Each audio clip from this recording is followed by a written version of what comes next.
everybody. Welcome back to the Schixo podcast here on YouTube, Spotify, and iTunes. Of course, you can follow me as always on Twitter at Schizomania, and you can follow me on Instagram at Schixo Forever. Before we get started today, if you're watching this on YouTube, make sure you leave a like down below so more people can see this podcast that need it. So today's topic is going to be,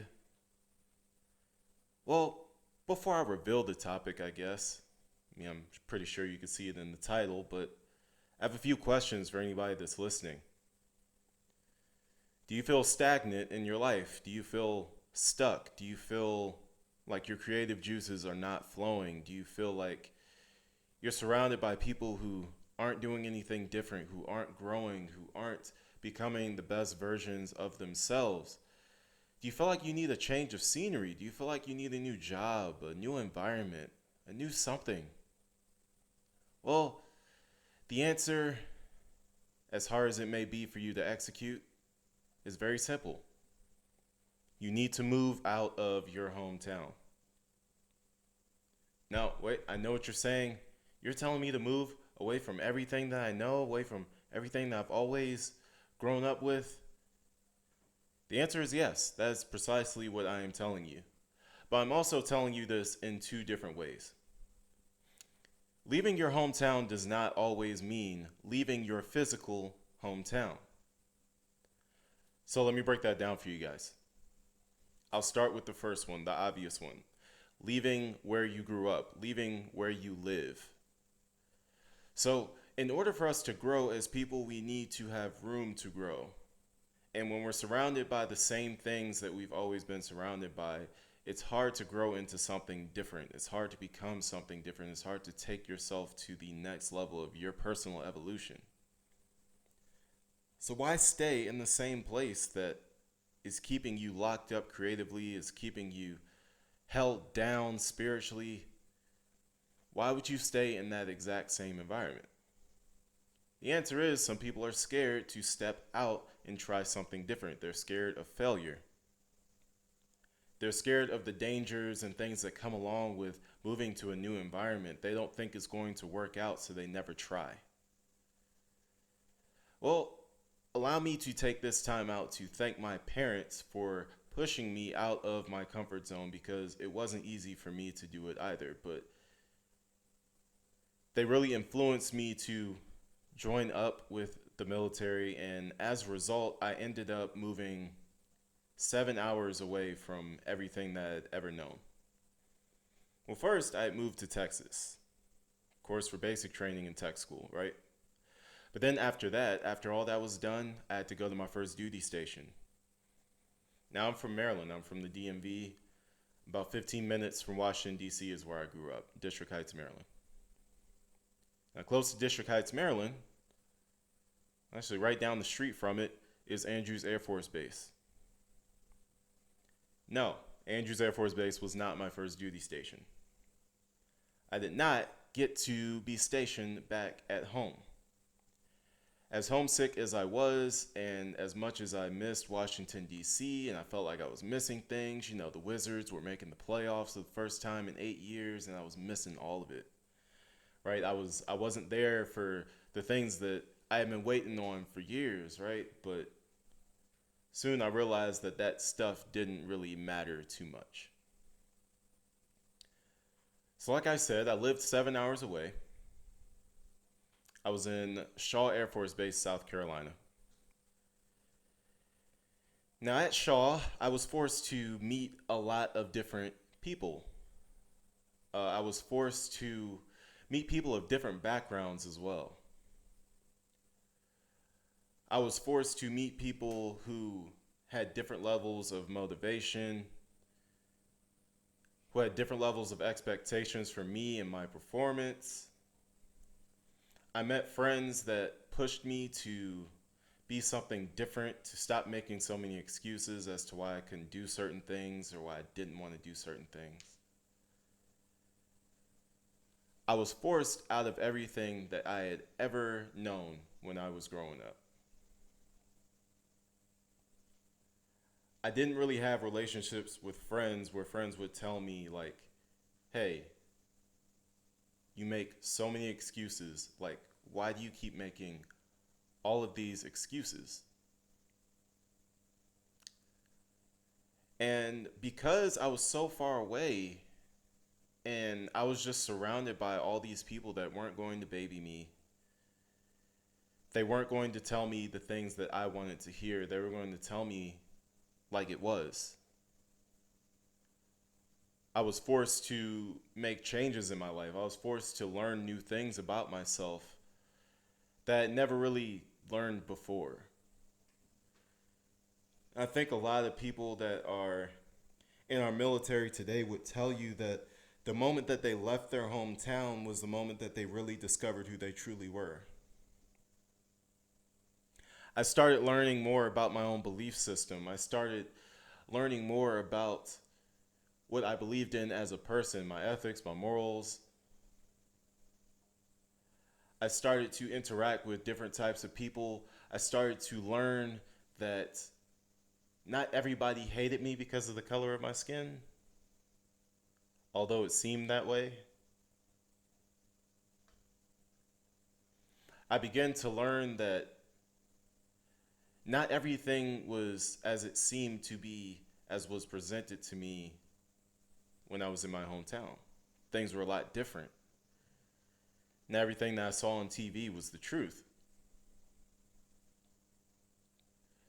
It's funny because in that same light, every time you visit somewhere different, you might see it on TV.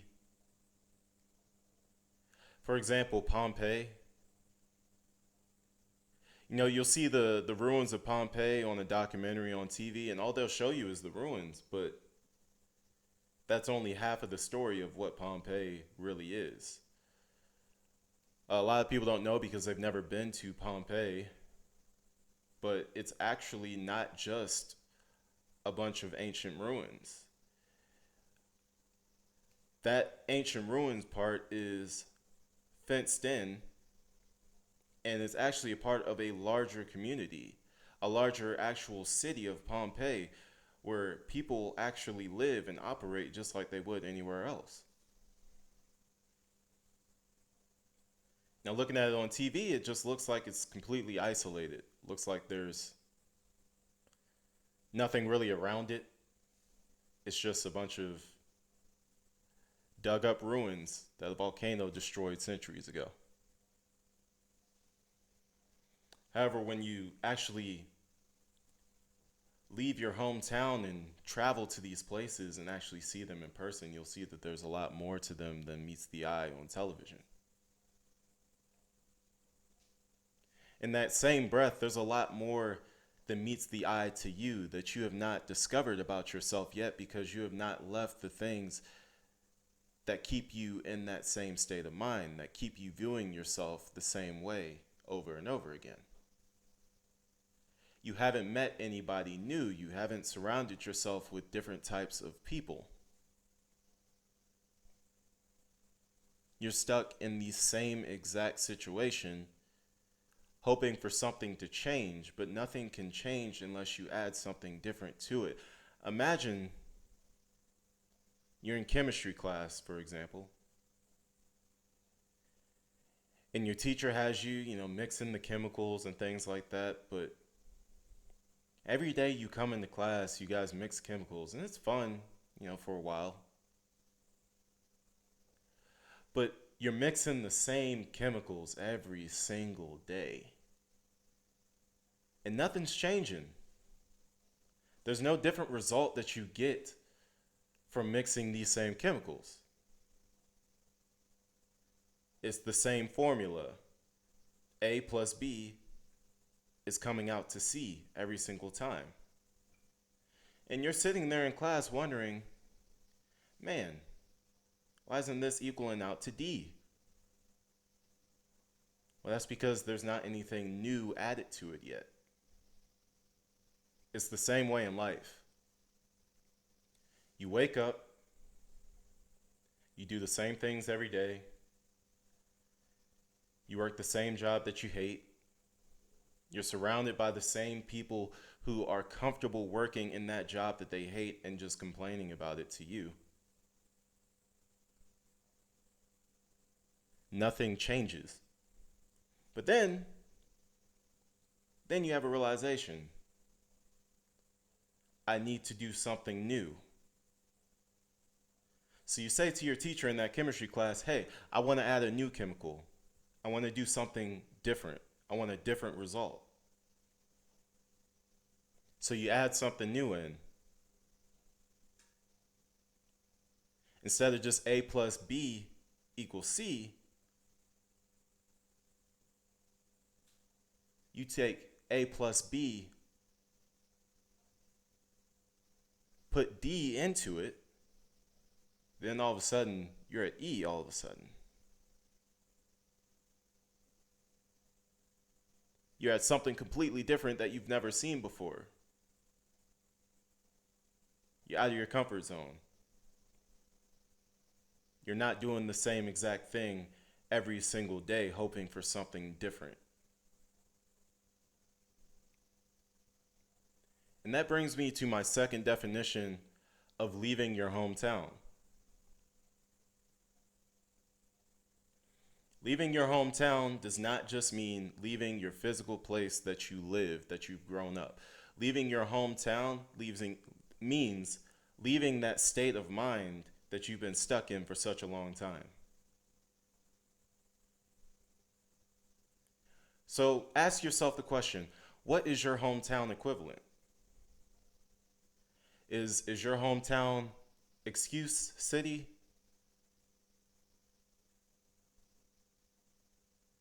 Is your hometown same old people city? Is your hometown full of people who don't like to quit that 9 to 5 that they can't stand to chase their dream that they actually want to do?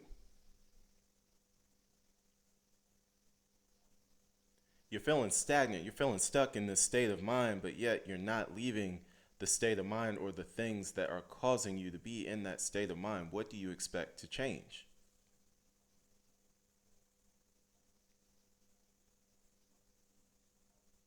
I took that step. Nobody forced me. I signed that paper and I took a risk. And no, I wasn't fully prepared for it. I don't think. I don't think anybody's fully prepared for that. I don't think anybody's fully prepared to be around their family one day and then the next day be forced to potentially move halfway across the world.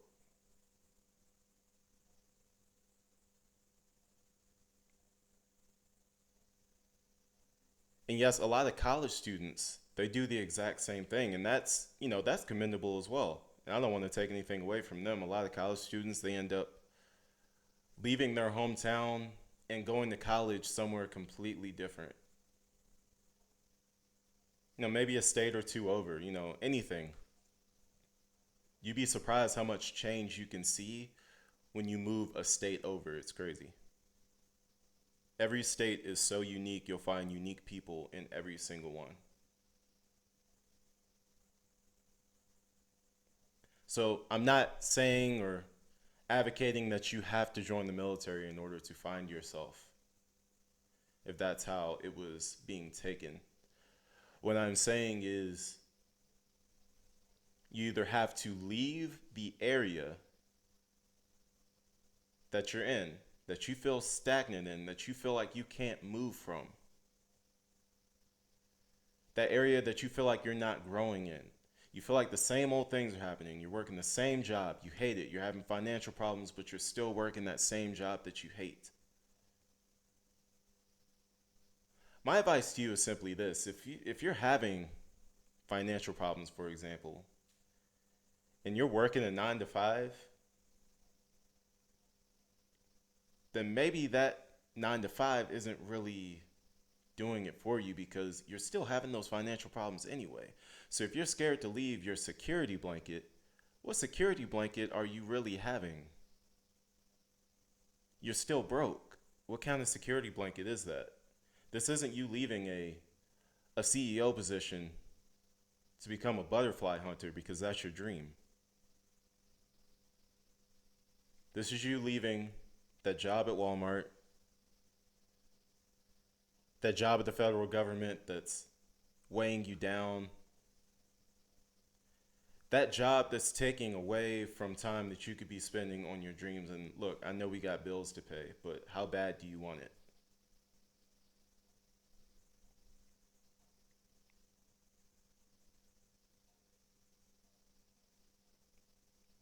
I'm sure when my contract comes to an end, I'm going to have bills to pay too. I'm 100% sure of it. But that's why you do your work early. You set yourself up for success so that when it's time for you to quit that 9 to 5 job, you can do it without even thinking about it.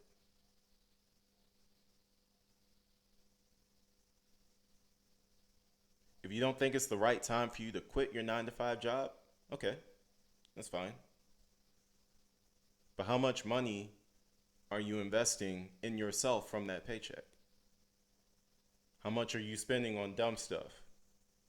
Why are you buying the latest iPhone and not investing in yourself?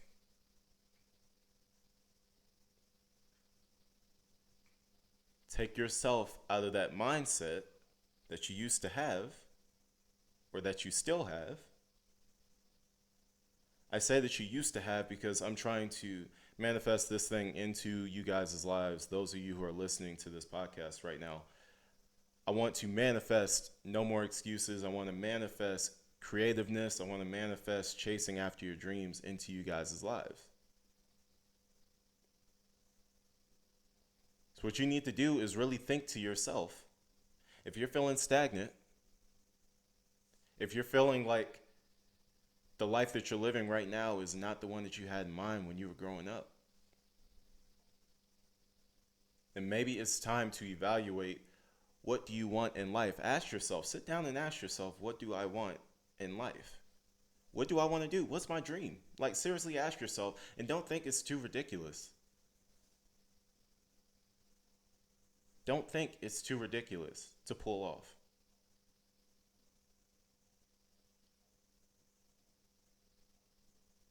If you think it's ridiculous, just remember that the slip and slide, sock and boppers, and the Operation board game were all invented by risk takers, by dreamers, by people who had creative ideas in their minds and didn't let anybody tell them that they didn't want to execute them.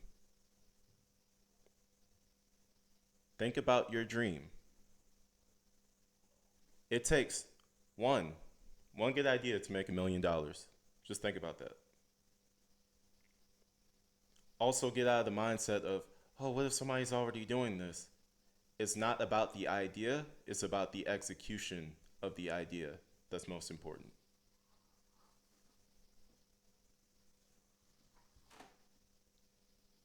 Think about it this way. I forget his name, but there is someone who made a more efficient version of Thomas Edison's light bulb. And that light bulb is the one that was used for years and years following, not Thomas Edison's. Thomas Edison made a light bulb that overheated too quickly and thus lost its use very quickly. And if anybody on YouTube can remember this guy's name, please feel free to leave a comment in the comment section or leave a message on the Schixo Facebook page, anything like that. But it's not about the idea, it's about the execution of the idea. The crazy part is,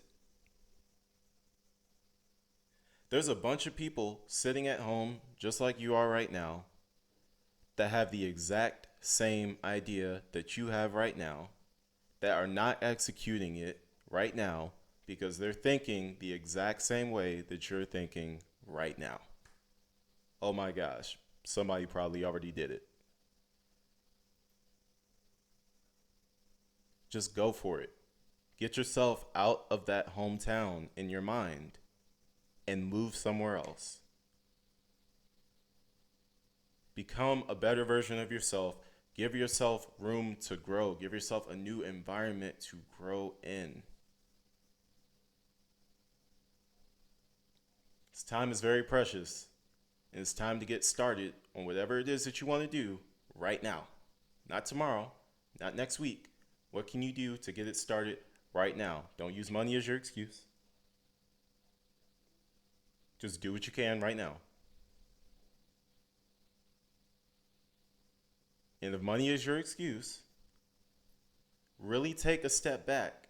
Look at what you're spending your money on and say, did I really need to spend my money on that? A few examples of wasted money are these games that we play on our phones. Candy Crush, does that ring a bell to anybody? What about all that VC that we're buying in NBA 2K?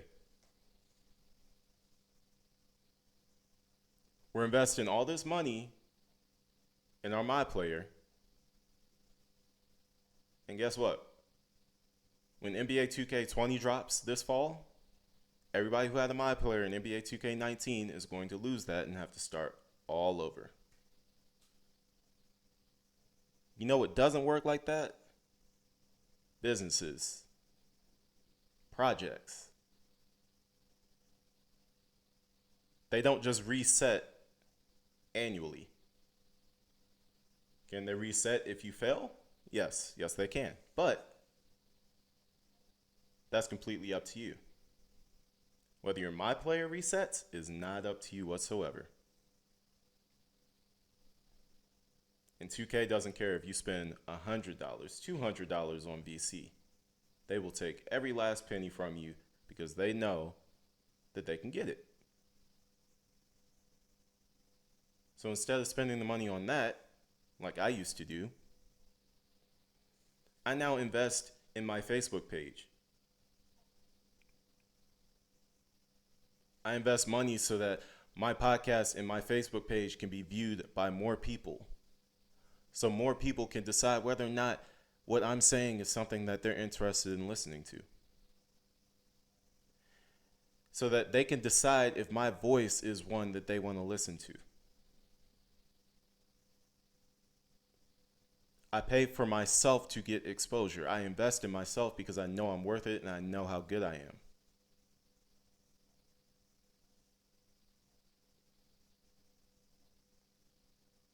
It's time to reevaluate. Decide what you want. And if you're seeing no growth and movement in your dreams and your aspirations, then maybe it's time to get that U-Haul truck and move somewhere else. That's all I have for you guys today. Of course, leave a like down below if you enjoyed this video. If you want more, it's coming very, very soon. As always, you can follow me on Twitter at Schixomania, on Instagram at SchizoForever, and of course, keep it locked right here on YouTube, Spotify, and iTunes for the Schixo Podcast. And I'll see you guys soon.